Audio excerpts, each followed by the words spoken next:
दोस्तों नमस्कार, मैं राकेश श्रीवास्तव। हमारे YouTube चैनल में आप सभी का स्वागत है। आपातकाल की चर्चा होते ही भारतीय जनता पार्टी इस तरह से कांग्रेस पे मुखर हो जाती है जैसे उसके हाथ कोई लॉटरी लगी हो। लेकिन आपातकाल क्यों लगाया गया था और उस वक्त देश को क्यों इसकी जरूरत थी, इस पर चर्चा करने की जरूरत नहीं महसूस की जाती है। वहीं दूसरी तरफ कांग्रेस भी इस मामले के सामने आते ही डिफेंसिव मोड में आ जाती है। उसे समझ में नहीं आता है कि इस मामले को कैसे बचाया जाए।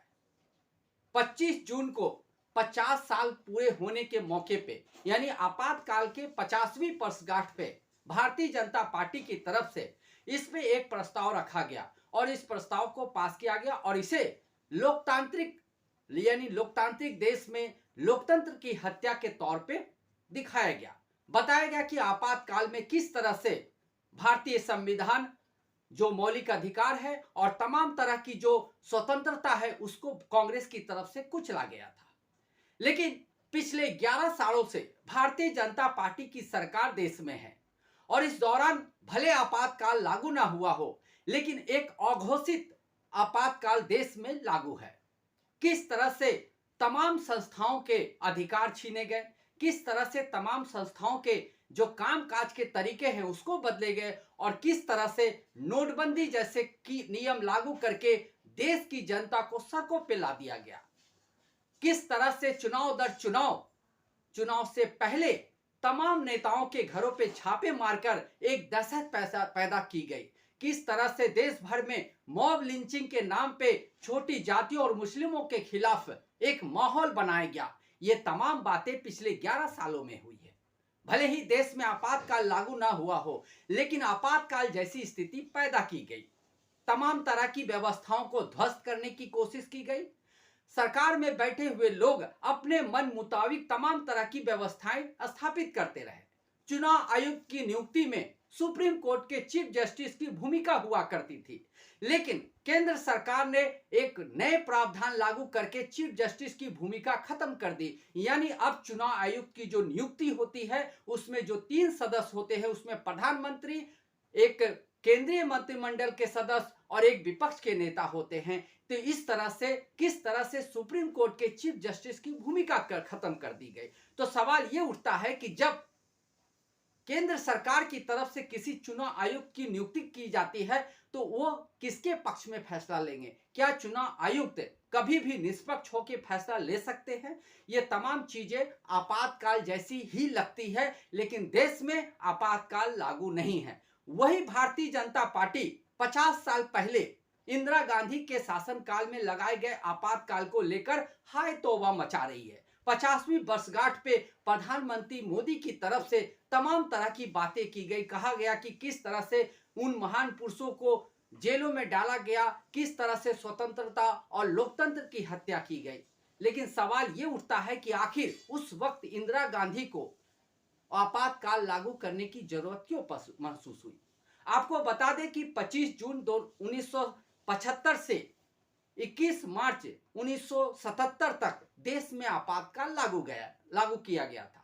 लेकिन इस आपातकाल के लागू होने से 1-2 साल पहले जो घटनाएं देश में हो रही थी उसका जिक्र करना बेहद जरूरी है। आपको बता दें कि किस तरह से 1971 की युद्ध में जब पाकिस्तान को तोड़कर बांग्लादेश का निर्माण किया गया, उस वक्त अमेरिकी सरकार इस फैसले के खिलाफ थी। यानी अमेरिकी सरकार चाहती थी कि पाकिस्तान और भारत के बीच किसी तरह का सुलह हो जाए और इसके लिए इंदिरा गांधी तैयार नहीं थी। तभी से अमेरिकी सरकार और वहां की जो एजेंसी है CIA वो इंदिरा गांधी के खिलाफ लगी हुई थी। यानी इसमें विदेशी ताकत शामिल थी जो भारत सरकार को उस वक्त उखाड़ फेंकना चाहती थी। इसी दौरान अचानक से विदेशी बाजारों में कच्चे तेल की कीमतें बढ़ गई, जिसका असर यह हुआ कि भारत में जो तमाम सामान है उसकी चीजों के दाम महंगे हो गए। इस महंगाई के खिलाफ बिहार में जयप्रकाश नारायण और गुजरात में मोरारजी देसाई ने सड़कों पे आंदोलन शुरू कर दिया। बिहार में जयप्रकाश नारायण ने जिस तरह से आंदोलन शुरू किया और जिस तरह से तोड़फोड़ आगजनी की घटनाएं हुई और लाखों लोगों को सड़कों पे ला दिया गया, उससे देश में एक अव्यवस्था की स्थिति पैदा हो गई थी। सेम इसी तरह का काम मोरारजी देसाई ने भी गुजरात में किया था। गुजरात में उन्होंने आंदोलन किया, अनशन किया और लोगों को एकजुट करके सरकार के खिलाफ खड़ा होने के लिए मजबूर कर दिया।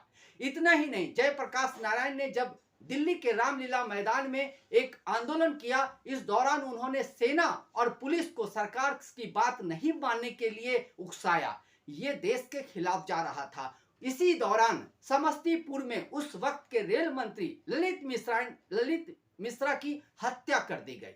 ललित मिश्रा की हत्या के बाद जो पिछले कई दिनों से जो वहां पर जॉर्ज फर्नांडिस की वजह से रेलवे का जो आंदोलन चल रहा था, यानी रेलवे जो काफी दिनों से बंद थी, रेलवे कर्मचारी जो आंदोलन में शामिल थे, उसके बाद ये परिणति हुई थी कि रेल मंत्री की ही हत्या कर दी गई।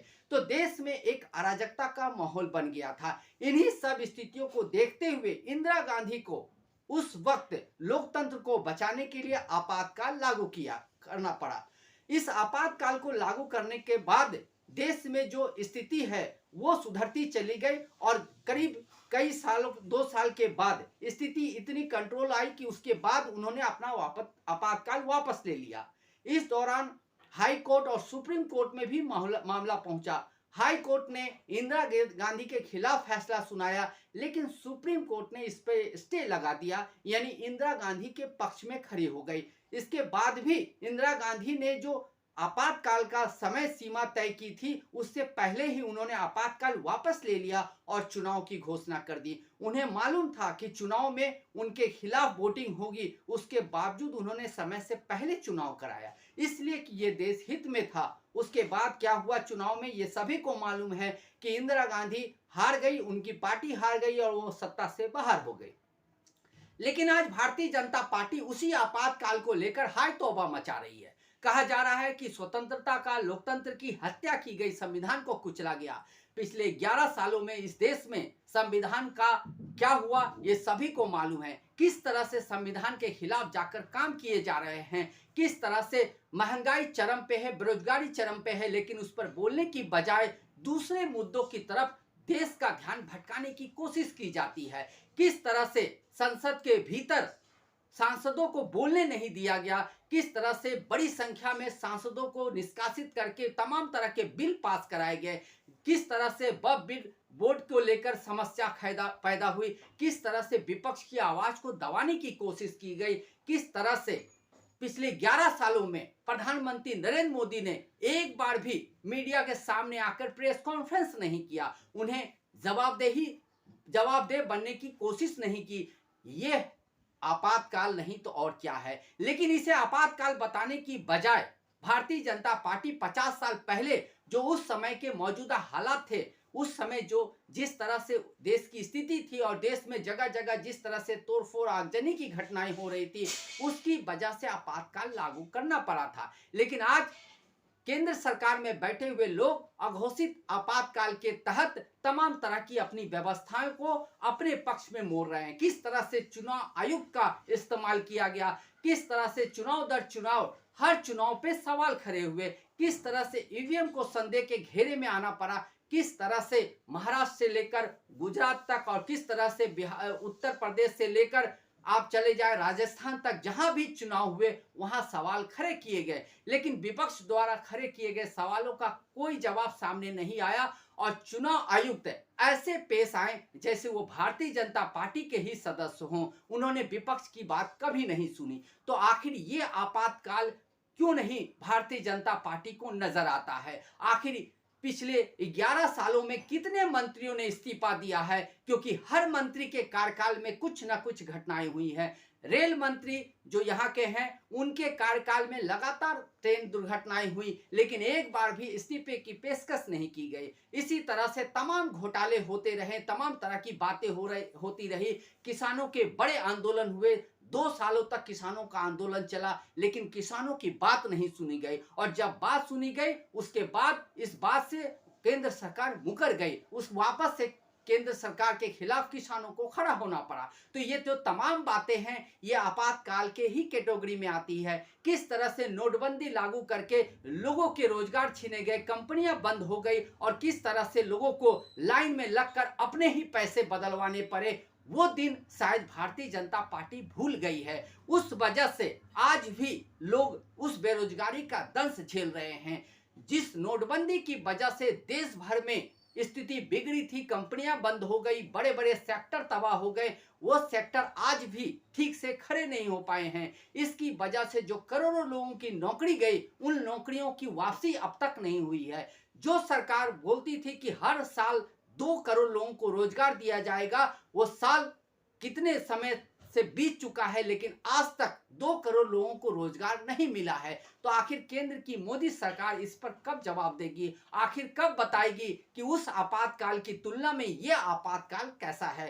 तो केंद्र सरकार जिस तरह से आपातकाल को भजाने की कोशिश कर रही है, भुनाने की कोशिश कर रही है, उस वक्त कांग्रेस को खड़े होने की जरूरत है। डिफेंसिव मोड में आने की जरूरत नहीं है। उसे बताना चाहिए कि किस स्थिति में आपातकाल लागू किया गया था और किस तरह से इंदिरा गांधी ने अमेरिकी सरकार के सामने नतमस्तक होने की बजाय उसकी आंखों में आंखें डाल के बात की। जबकि आज की सरकार जिस तरह से डोनाल्ड ट्रंप हर दिन भारत के खिलाफ बयान देते हैं, उस बयान के खिलाफ केंद्र सरकार की तरफ से एक छोटा सा बयान भी नहीं आता है। वो किस तरह से भारत और पाकिस्तान के बीच युद्ध शुरू हुआ, लेकिन 2-3 दिनों की युद्ध के बाद ही डोनाल्ड ट्रंप ने अमेरिका में बैठकर सीज फायर की घोषणा कर दी, बगैर इस बात की जानकारी दिए कि पाकिस्तान और भारत इसके लिए सहमत है या नहीं है। ये आपातकाल है, ना कि इंदिरा गांधी के समय लगाया गया आपातकाल है। तो लोगों को यह समझना होगा कि आखिर केंद्र में बैठी मोदी सरकार चाहती क्या है, क्यों कांग्रेस को बदनाम कर रही है? क्योंकि कांग्रेस उसके लिए सबसे बड़ा सिरदर्द रहा है और आने वाले दिनों में भी ये मुहिम शायद जारी रहेगी। आज के लिए बस इतना ही। अगर आप हमारे श्रोता हैं तो आप हमें जरूर लाइक और सब्सक्राइब करें। तब तक के लिए नमस्कार।